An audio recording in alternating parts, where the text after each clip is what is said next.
नमस्कार माझ्या सर्वांना, मी शिवानी. गावाकडच्या स्वादमध्ये आपलं खूप खूप मनापासून स्वागत आहे. तर आज मी तुमच्यासोबत शेअर करत आहे मद्रास मिक्सचरची रेसिपी. अतिशय क्रिस्पी करारा असलेला हा चिवडा आहे. याला तू पण नमकीनसुद्धा म्हणू शकतो, चिवडासुद्धा म्हणू शकतो किंवा मद्रास मिक्सचरसुद्धा म्हणू शकतो. बनवायलासुद्धा सोपी आहे आणि खायला अतिशय भारी वाटते. कधी कधी काय ना, मुलांना भूक लागते तर झटपटकन काही बनवून ठेवलेलं असलं ना, तर त्यांना पटकन खायला आणि थोडीशी भूक मिटवायला ही छानपैकी अशी रेसिपी आहे. तर चला सुरू करूया आजची रेसिपी. त्यासाठी मी 1 कप बेसन घेतलेलं आहे. त्यामध्ये सोबतच अर्धा कप तांदळाचं पीठ घेतलेलं आहे. दोन्ही छानून घेतलेलं आहे. त्यामध्ये आपल्याला 1 चम्मच रेड चिली पावडर, सोबतच पाऊण चम्मच हळद, चवीनुसार मीठ आणि थोडीशी हिंग टाकायची आहे. आता हे सगळं अगोदर मिक्स करून घ्यायचं. नंतर यामध्ये थोडं थोडं पाणी करून आपल्याला असा सॉफ्ट असा डो तयार करून घ्यायचा आहे.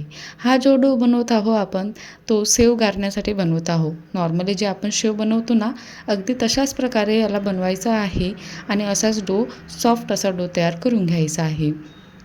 आता याला साईडला ठेवायचं. आता बुंदीचा डो बनवायचा आहे. डो नाही, बॅटर बनवायचं आहे. तर त्यासाठी भांड्यामध्ये मी 1 कप बेसन घेतलेलं आहे. त्यामध्ये 1 चम्मच तांदळाचं पीठ टाकायचं आहे आणि थोडीशी अर्धा चम्मच रेड चिली पावडर, सोबतच पाऊण चम्मच हळद आणि सोबतच चवीनुसार मीठ टाकायचं आहे. आता आपण नॉर्मली जेव्हा बुंदी गारतो ना, म्हणजे बुंदीचं बॅटर बनवतो, तर त्यामध्ये रेड चिली पावडर वगैरे टाकल्या जात नाही, कमी प्रमाणामध्येच टाकते. बट हे चिवड्याची बुंदी आहे, यासाठी मी हे रेड चिली पावडर वगैरे टाकलेलं आहे. नंतर आपल्याला थोडंसं हिंग टाकल्यानंतर यामध्ये बेकिंग सोडा टाकायचा आहे. कारण की हे बुंदीचं बॅटर आहे, तर थोडीशी बुंदी फुगले पाहिजे बा छानपैकी अशी टम्म. त्यासाठी थोडंसं बेकिंग सोडा टाकलेला आहे आणि थोडं पाणी टाकून याचं बॅटर तयार करून घ्यायचं आहे. बॅटर खूप जास्त पातळ नाही, खूप जास्त घट्टसुद्धा नाही पाहिजे. बॅटर बनून झाल्यानंतर जो साचा असते ना शेव करायचा, त्याला मी थोडंसं तेलाने लावून घेतलेलं आहे, ब्रशने तेल. आणि नंतर जी छाननी होती बारीकवाली शेव करायची, ती त्यामध्ये फिट करून यामध्ये बॅटर असं फिलअप करायचं आहे. छानपैकी असं साच्यामध्ये भरून झालं, अशा प्रकारे पूर्णपणे भरायचं आणि नंतर याचं झाकण लावून ना आपल्याला याला आता शेव करायचे आहे. तर शेव करण्यासाठी मी अगोदरच तेल ना कढाईमध्ये तापायला ठेवलेलं होतं. छानपैकी मीडियम टू हाय फ्लेमवर गरम झालेल्या तेलामध्ये आपल्याला शेव गारून घ्यायचे आहे. ज्या प्रकारे नॉर्मली आपण हर सणातिवाराला जेव्हा शेव गारतो ना, दिवाळीला वगैरे किंवा कधी पण, तशाच प्रकारे हे नॉर्मली शेव बनवायचं आहे. यामध्ये असं नवीन काही आहे नाही, सगळ्यांना शेव बनवता येते. तशाच प्रकारे आपल्याला याला बनवून घ्यायचं आहे. दोन्ही साईडने छानपैकी असं फ्राय करून घ्यायचं आहे. अशा प्रकारे जेवढा डो होता ना, तेवढ्या याचे मी पूर्णपणे शेव बनवून घेतलेले आहे एक एक करून आणि मस्तपैकी असे कुरकुरीत करारे शेव तयार झालेले आहे. आता आपल्याला काय करायचं आहे, जे आपण बुंदीचं बॅटर बनवलेलं होतं, त्याला एकदा आणखी थोडंसं ढवळून घ्यायचं आहे. खूप जास्त पातळ झालं असेल ना, तर त्यामध्ये बेसन टाकायचं आणि खूप जास्त घट्ट असेल ना, तर हलकंसं पाणी टाकून बरोबर असं थिकनेसचं बॅटर तयार करायचं आहे. ज्या प्रकारे बुंदीचं असते तशा प्रकारे. आता यामध्ये मी झारा वापरलेला आहे, जो नॉर्मली आपल्या सर्वांच्या घरी अवेलेबल असते. तो झारा घ्यायचा, त्यावर थोडंसं बॅटर टाकायचं आणि अशा प्रकारे हलक्या हाताने टॅप टॅप करायचं. थोडं उंचावर ठेवायचं, जेणेकरून छानपैकी अशी बुंदी गोलमटोल तयार होईल. बट आपल्याला हा चिवड्यामध्ये टाकायचा आहे, लाडू वगैरे काही बांधायचे नाही आहे.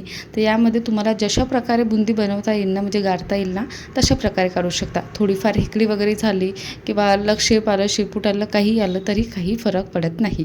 कारण की चिवड्यामध्ये जाणार आहे, ते याला तेवढं काही असं हे नाही आहे. जे आपण नॉर्मली बुंदी गारतो ना, त्यामध्ये थोडंसं बरोबर गोल छानपैकी अशी टम्म फुगले पाहिजे.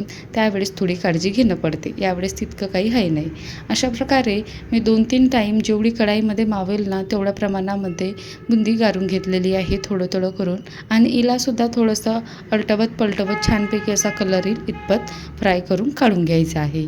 नंतर मक्याचे पापड होते माझ्याकडे. हे ऑप्शनल आहे, टाकणं आवडत असेल तर नक्की टाकायचं. तर कडकडीत तेल ठेवायचं यामध्ये फ्राय करताना आणि थोडं थोडं करून हे मक्याचे पापडसुद्धा छानपैकी असे फ्राय करून घ्यायचे आहे.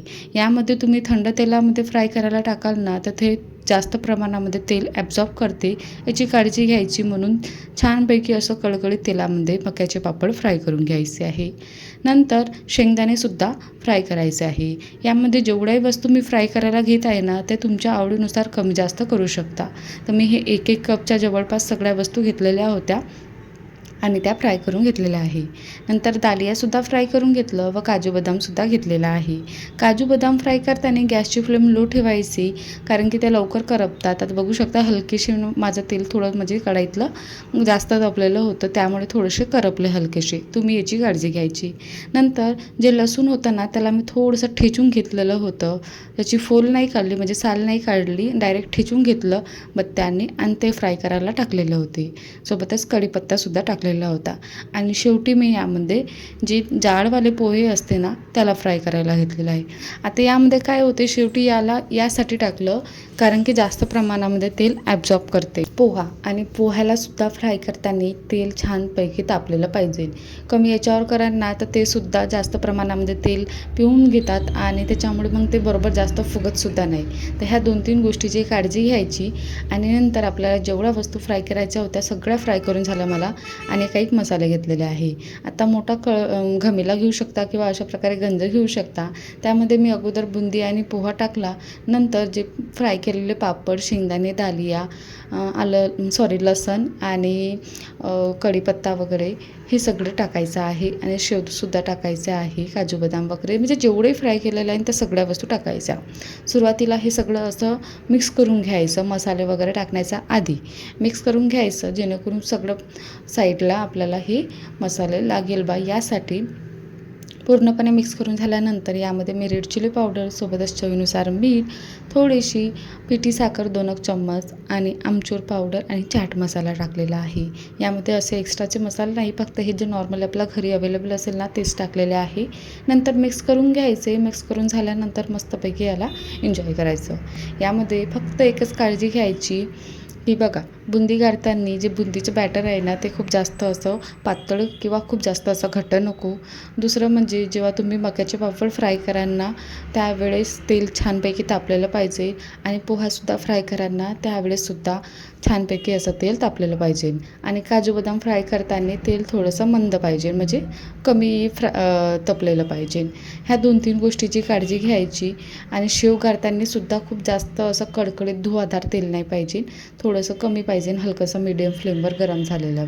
तर अशा प्रकारे हे सगळी प्रोसेस करून झाल्यानंतर हा मद्रास मिक्सचर तयार झालेला आहे. अतिशय क्रिस्पी करारा चिवडा, ज्याला आपण नॉर्मली चिवडा म्हणतो. तर कशी वाटली आजची रेसिपी? आवडली असेल तर बनवून बघा, आणि याला तुम्ही 1 महिना स्टोअरसुद्धा करून ठेवू शकता आणि एन्जॉय करू शकता. आणि माझ्या चॅनेलला सबस्क्राईब करायला विसरू नका. अशाच रेसिपी बघत राहा, एन्जॉय करत राहा. चला तर टेक केअर, बाय.